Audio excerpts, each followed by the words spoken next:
안녕하세요. 오늘은 1900년 파리 만국박람회와 그때 프랑스에 남은 한국 문화재에 대한 지식을 공유해 보겠습니다.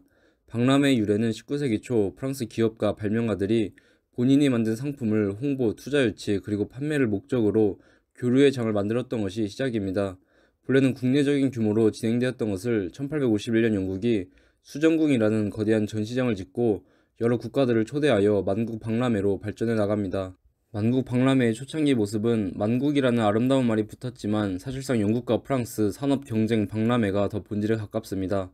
그러다가 1867년부터는 본래 수정궁처럼 거대한 건물 안에 참가국들의 출품 품목들을 전시하는 방식에서 벗어나 참가국들이 자국을 대표할 만한 전시관을 만들어 각자 전시하는 방식으로 바뀝니다.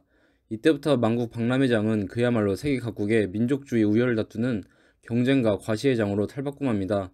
게다가 산업혁명 초창기 영국 프랑스의 독주도 독일 미국과 같은 신국들의 폭발적인 경제성장과 프랑스 같은 경우는 보불전쟁 때 독일에게 굴욕적인 패배를 당한 역사가 있기 때문에 그 경쟁의 과열 양상은 더욱 거세집니다.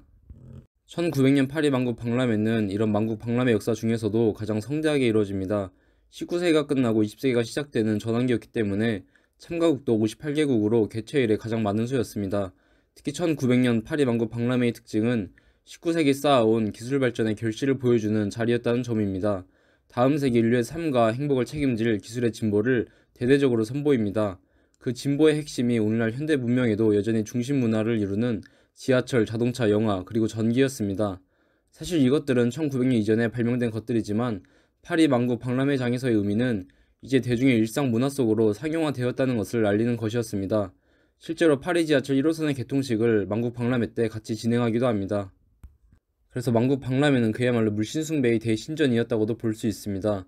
프랑스 대혁명 당시 노트르담 성당을 때려부수고 그 안에 인간의 이성을 숭배하는 공간으로 탈바꿈시킨 역사가 있는데 이 박람회라는 개념도 본질에 있어서는 이성 숭배라는 새로운 시대적 흐름과 맥을 같이 한다고 봅니다. 그리고 그 이성 숭배를 통한 인간이 뭐든지 할 수 있다는 자신감은 물질 문명 곧 과학의 발전을 통해 구체화되고 그것을 대중들에게 보여주는 공간이 바로 만국 박람회였습니다. 하지만 이런 물질 문명의 발전과 그것이 가져다주는 인류의 행복이라는 말은 어디까지나 서구 백인에게만 한정되는 말이었습니다. 당시 만국 박람회장에서는 식민지 확대, 황인종의 침입과 같은 인종차별적인 말들이 대놓고 사용되었습니다. 특히 눈에 띄는 대목은 식민지 확대와 평화라는 말이 같이 쓰였다는 점인데 당시 인류 평화라는 말에 자행되었던 타국과 침략과 식민지화 전략을 잘 보여줍니다. 같은 시기 일본이 동양 평화라는 말 속에 한국 침략과 식민지화 작업을 진행하고 있었는데 동아시아로 규모 면에서 차이만 있을 뿐 유럽 백인들 수법을 그대로 모방했다는 것을 알 수 있습니다. 또 하나 1900년 파리 만국 박람회 때에도 여전히 인간동물원이 운영되었습니다. 인간동물원이야말로 이 시기 유럽 문명의 가장 저질적인 측면을 잘 보여주는 사례입니다. 문명과 미개를 이분법적으로 나눈 다음 그 양 극단에 있는 사람들의 차이를 생물학적인 진화의 차이라는 틀로 뒤집어 씌웁니다. 즉 문명의 도시인들이 최상의 진화 상태에 있는 현생 인류이고 미개의 야만인들은 최하의 진화 상태로 자연 곧 야생 상태로 분류합니다. 경우에 따라서는 다윗의 생물 진화론에 따라 이들을 원숭이에서 인간으로 넘어가는 과도기 단계로 봤습니다. 다시 말하면 인간으로 안 봤다는 겁니다. 나중에 이런 역겨운 사고방식은 정치적으로 이용되는데 유태인 대학살이나 관동 대지진 당시 조선인 대학살, 난징의 중국인 대학살이 대표적입니다. 미개 열등은 곧 자연상태라는 논리 속에서 사람을 사람으로 안 보고 동물로 봤기 때문에 가능했던 겁니다. 그래서 만국 박람회에서 인류 전세계 문명의 진보라는 화려함은 이런 추악한 면모를 숨기기 위한 교묘한 눈속임이자 착시를 일으키는 포장지였다는 것을 알 수 있습니다. 그럼 당시 한국 고 대한제국에 있어 1900년 파리 만국 박람회는 어떤 의미였는지 보겠습니다. 사실 파리 만국 박람회 참가는 조선의 두 번째 만국 박람회 공식 참가였습니다. 1893년 시카고에서 열린 행사에 참여한 적이 있긴 하나 별다른 준비 없이 급작스럽게 참가한 것이라 고종은 1900년 파리 만국 박람회에 강한 참가 의지를 보입니다. 특히 프랑스 입장에서는 역대급 만국 박람회를 계획했었기 때문에 보다 많은 국가의 참여가 필요했고 조선의 박람회 참가에 있어서도 많은 지원을 해줍니다. 근데 한 가지 문제가 생깁니다. 본래는 들끌레옹 남작이 자금을 지원하여 전시관을 지어주겠다고 했으나 끌레옹 남작이 돌연 사망하고 맙니다. 이때 프랑스 정부는 민무레엘 백작을 주선해주는데 백작이 자금 지원을 해줄 테니 대신 조선 내 광업과 철도 사업권을 양도해달라는 조건을 붙입니다. 고종은 이 조건을 들어주면서까지 강한 참가 의지를 보이는데 여기서 고종이 만국 박람회에 참가하지 않는 것에 기회비용을 더 높게 책정했다는 것을 알 수 있습니다. 사실 고종의 행적을 보면 외교에 굉장히 신경을 많이 쓴 인물임을 알 수 있습니다. 기록을 봐도 1876년 개항 이후 당시 조선일 중에서도 새로운 국제질서 변화를 빨리 이해한 편에 속합니다. 기존 국제질서는 상하 관계가 뚜렷했습니다. 대체로 중국이 위이고 그 외의 주변국들은 모두 아래였습니다. 그리고 삼국에게는 4대의 관계를 맺고 삼국이 아닌 국가들은 서로 대등하고 친하게 지낸다는 교린 관계가 기본 국제 질서였고, 이런 질서는 예라는 이름 하에 표현되었습니다. 하지만 유럽 문명과의 충돌 이후 삼국이 박살나 버렸고, 이제는 유럽인들이 만든 만국 공법 체제의 국제 질서가 기본 틀로 바뀝니다.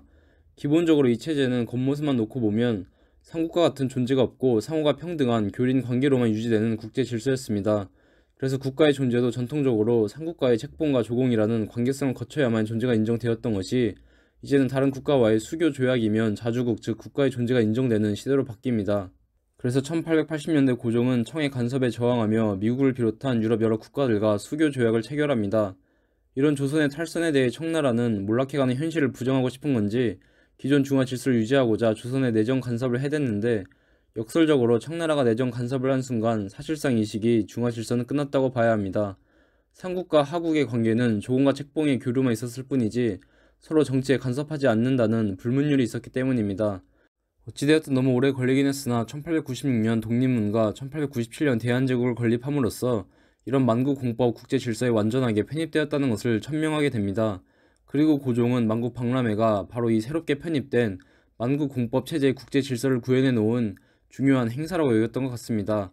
마치 기존 국제질서에서 정례적으로 황제에게 조공을 바치는 행사가 국가의 존재가 국제적으로 인정받는 것을 의미했던 것처럼, 이 새로운 국제질서의 만국 박람회라는 행사에 정례적으로 참여하는 것을 국가의 존재가 국제적으로 인정받는 것이자 자주 독립이라는 것을 보여주는 중대한 행사의 일환으로 여겼던 것 같습니다. 더군다나 대한제국 출범한 지 몇 년 안 된 시점이라 광업권, 철도, 부설권을 희생하면서까지 고종은 결국 1900년 파리 만국 박람회 참가에 성공합니다. 근데 재밌는 점은 대한제국뿐만 아니라 다른 국가들에서도 만국 박람회를 국가의 존재를 알리는 정치 외교적 기회로 여긴 사례를 볼 수 있습니다. 1867년 파리 만국 박람회 때 에도막부와 패권 다툼을 하던 사츠마가 사츠마 류쿠국이라는 국호와의 독립적으로 박람회에 참여한 사례도 있고, 세르비아, 보스니아 같은 발칸 반도의 신흥국들도 존재 알리기에 만국 박람회를 이용하기도 합니다. 그리고 국가적 차원까지는 아니지만 미국의 흑인들이 자신들의 존재감을 알리는데 만국 박람회를 활용하기도 합니다. 정리하자면 당시 만국 박람회장은 소위 선진국들에게는 자기 민족이 가장 우월하다는 과시의 장이었고, 후진국들은 민족주의 과시는 나발이고 국가가 살아있다는 것을 국제적으로 알리기 위한 생존 전략으로 비싼 값을 치러가며 만국 박람회에 참가했다는 것을 알 수 있습니다. 안타깝지만 우리 역사는 후자였습니다. 끝으로 이때 출품되었던 한국 문화재들이 현재 프랑스 국내에 고스란히 남아있습니다. 강제로 뺐거나 불법적인 방법으로 취득한 것은 아니고 박람회가 끝났을 당시 한국 대표였던 민영찬이 프랑스 정부에 기증한 것들입니다. 관습적으로 출품작들은 기증하는 전통이 있어 아마 그 관례에 따랐던 것으로 보입니다. 그리고 아마 운송 비용이라는 현실적인 이유가 가장 컸을 겁니다. 당시 전시되었던 작품 몇 개만 봐보면 일단 마네킹으로 전시한 것이 인상적입니다. 무당처럼 보이는데 궁중 행사 때 건물을 주던 기녀를 표현한 것입니다. 이것 외에 탈춤을 묘사한 마네킹도 있고 상류층의 생활을 재현한 마네킹도 눈에 띕니다. 민화나 민속 공예품들도 많이 보이는데 당시 기록을 보면 녹그릇이나 금속 공예품들은 높은 평가를 받았습니다. 반면에 대한제국에서 만든 근대식 도자기들은 조잡하다고 혹평을 받았는데, 고려시대 그 브랜드 가치가 천하제일의 수준까지 올라갔던 도자기 산업에 몰락해버린 씁쓸한 현실도 알 수 있습니다. 그리고 군사 유물들도 눈에 띕니다. 워낙 일제가 의병과의 전쟁 때 대부분 파괴해버렸기 때문에 이 땅의 군사 유물은 희귀한데, 여기 사진에 일반 병사가 착용한 갑주도 있어 그 가치가 높다고 볼 수 있습니다. 설명으로는 두 갑주 모두 1522년 일본의 포로로 잡혔던 조선군의 것으로 나와 있는데, 그 모양새가 조선 후기 거라 신빙성은 조금 떨어져 보입니다. 현재 유물들은 김해박물관, 프랑스 악기박물관 등에 분산 보관되어 있다고 합니다. 재밌게 보셨습니까? 다음에도 새로운 지식의 공유를 위해 더 좋은 콘텐츠로 찾아뵙겠습니다.